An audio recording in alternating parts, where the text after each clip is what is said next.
Assalamualaikum warahmatullahi wabarakatuh.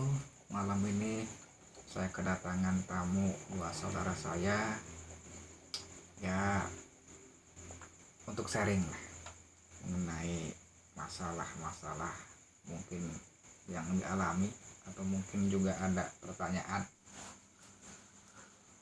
Pada dasarnya masih banyak hal yang bisa kita syukuri daripada hal yang harus kita jadikan masalah. Karena pada dasarnya yang namanya kehidupan itu merupakan suatu siklus dalam roda kehidupan. Kadang di bawah, kadang di atas, itu manusiawi. Jika manusia di bawah, harus tahu bagaimana menghadapinya. Begitupun kalau manusia sedang di atas, kita pun harus mengerti bagaimana menyikapinya. Sehingga begitu ada pertukaran keadaan, mungkin hari ini bahagia kayak besok sedih, melangsa, itu tidak akan mempengaruhi jiwa dan pikiran kita. Seperti itu prinsip hidup seorang mukmin yang harus bisa kita terapkan. Satu, bersyukur. Yang kedua, sabar. Yang ketiga, ikhlas.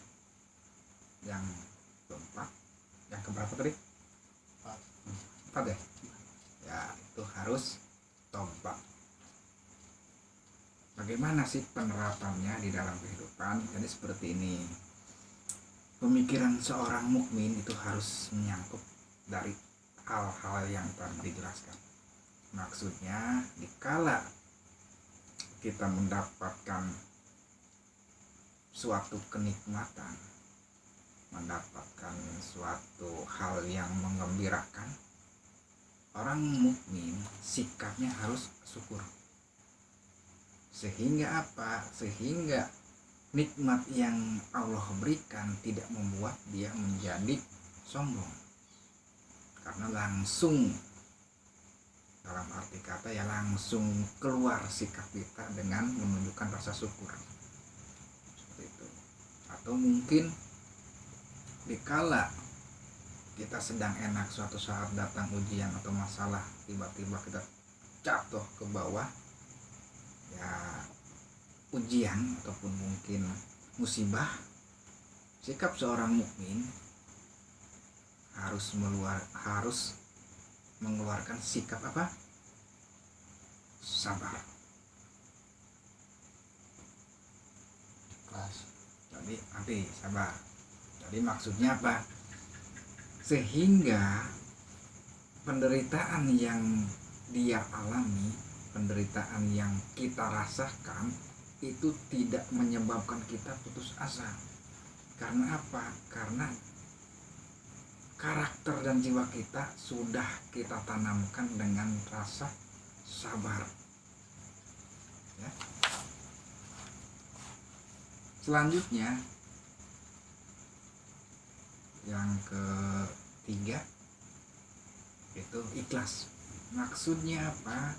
Maksudnya kita sebagai orang yang beragama, tentunya seorang mukmin, kita harus ikhlas dengan segala ketentuan,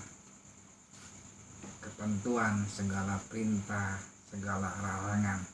Contoh apa? Ikhlas melakukan setiap perintah, ikhlas menjauhi segala larangan. Jadi seperti itu. Selanjutnya apa? Tobat. Kenapa kok ada tobat? Karena manusia dia bukan malaikat yang tanpa dosa. Tentunya pasti ada hilaf dan salah di dalam kehidupannya. Sehingga ketika seorang mukmin melakukan kesalahan di dalam hidupnya, dia langsung keluarkan sikap apa? Tobat. Sehingga apa? dosanya dia tidak keterusan. Jadi seperti itu. Yang pertama tadi apa? sabar, Syukur. syukur, Yang kedua sabar, sabar. Yang ketiga, ikhlas, yang keempat tobat. tobat. Jadi, secara garis besar yang dikala kita mendapatkan kenikmatan, langsung kita keluarkan sikap seorang mukmin dengan syukur. Dikala kita mungkin sedang di bawah dengan berbagai macam ujian ataupun penderitaan, seorang mukmin harus mengeluarkan sikap sabar, sabar. Dan juga harus tanamkan sikap ikhlas di dalam melaksanakan setiap perintah maupun larangannya. Dan yang terakhir tobat, karena manusia tentunya tidak luput dari dosa dan kesalahan. Jadi empat sikap inilah yang mungkin perlu untuk kalian bisa tanamkan di dalam hati, jadi pedoman di dalam kehidupan, dan mungkin insya Allah bisa diamalkan, sehingga setiap masalah yang ada, setiap keluh kesah yang mungkin timbul, itu bisa diatasi dengan sikap dan jiwa yang tenang, dengan rasa yang nyaman, ataupun tanpa harus mengeluh kesah. Jadi seperti itu ya. Sebenarnya masih banyak metode yang bisa diamalkan, tapi 4 poin ini merupakan fondasi dasar, pedoman dasar seorang mukmin untuk bisa menjalani kehidupan di dunia.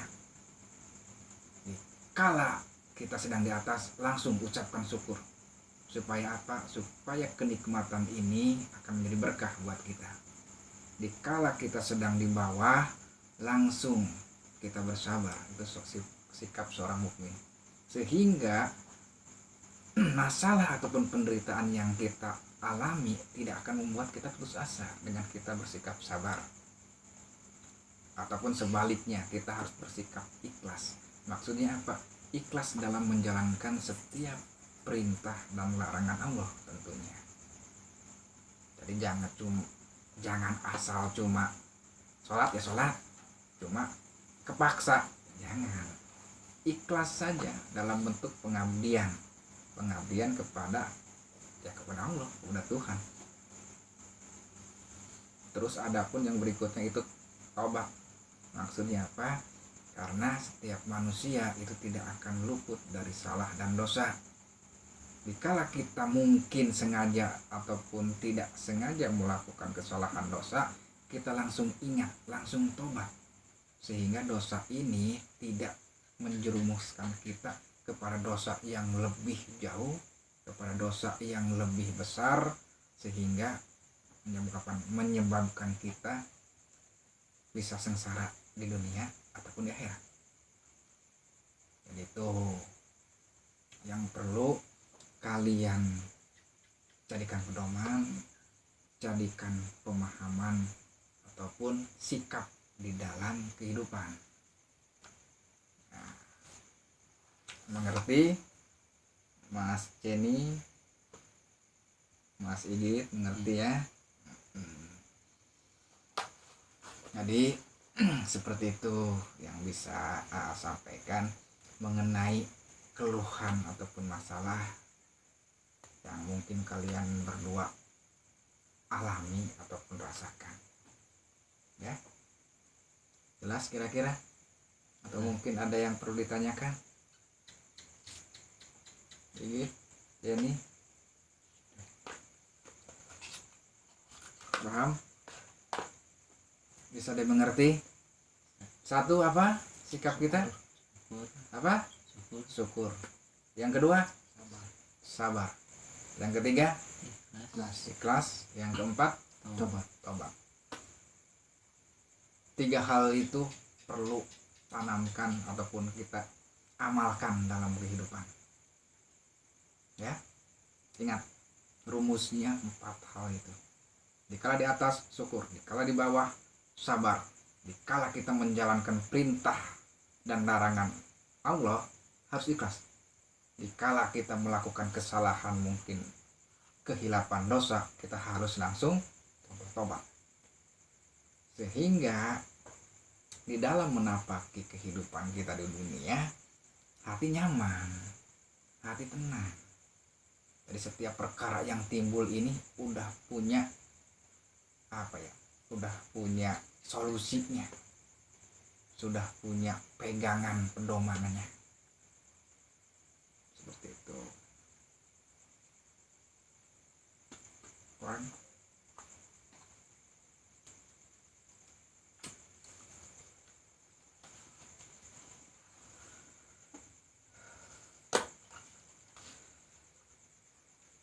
yaitu yang bisa sampaikan, mungkin nanti kita jabarkan lebih dalam ya, apa sih yang dimaksud dengan syukur.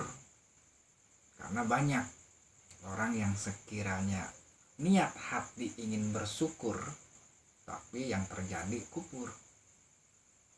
Dikala seseorang mendapatkan ya rezeki lah mungkin, ataupun mendapatkan kenikmatan dari Allah, niat hati dia ingin bersyukur, tapi bukannya bersyukur, tapi malah menjadi kufur. Karena apa? Karena tidak tahu apa sih syukur. Ya mungkin nanti lah ya, lain kali kita jelaskan apa sih itu syukur, seperti apa pemahaman dan penerapannya, terus sabar itu yang seperti apa. Ya untuk sekarang sih cukup 4 hal itu dulu yang jadikan pedoman di dalam kehidupan, supaya di dalam kita mengarungi dunia ini lebih tenang. Paham ya? Ya udah, itu saja yang saya sampaikan. Assalamualaikum warahmatullahi wabarakatuh. Assalamualaikum.